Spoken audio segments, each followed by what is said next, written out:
Welcome to the deep dive. Today we're embarking on, well, it's one of the most intellectually exhilarating missions we've ever faced, I think. I'd agree with that. We've been given this stack of sources, articles, historical research, critical reviews, all compiled into one singular, very unusual text. It's a book, but not really a book in the traditional sense. Exactly. It's composed almost entirely of these fragmented, cross-referenced anecdotes about artists and thinkers, a sort of intellectual collage. Our goal is tailored for you, the learner.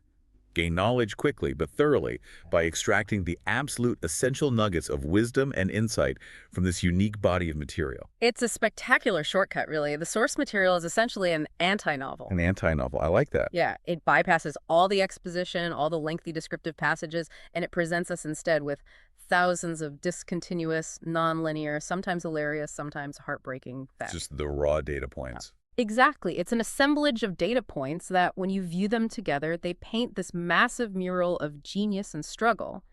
Our mission is to connect those dots, to find the deep currents linking extraordinary creativity, profound personal cost, and the cold, hard, ultimately indifferent process of history.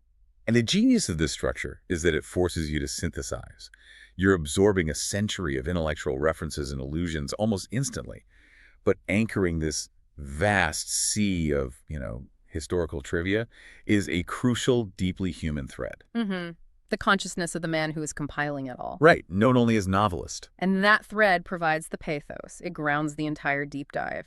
Interspersed amongst all these anecdotes of Michelangelo and Joyce are the novelist's brief, stark status updates. Which are they're brutally poignant. They are. Old, tired, sick, alone, broke. Yeah. That simple declaration, repeated throughout the text, it just forces us to compare the towering legacy of the greats to the stark, solitary reality of the creator still in the arena, regardless of how finished or famous his work is. That struggle is timeless, and it confirms the stakes. So our core question for this deep dive is this.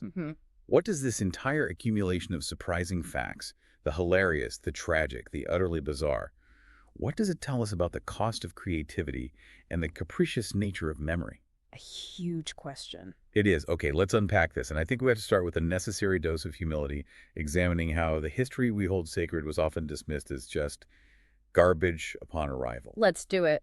Let's begin by challenging that myth of immediate recognition.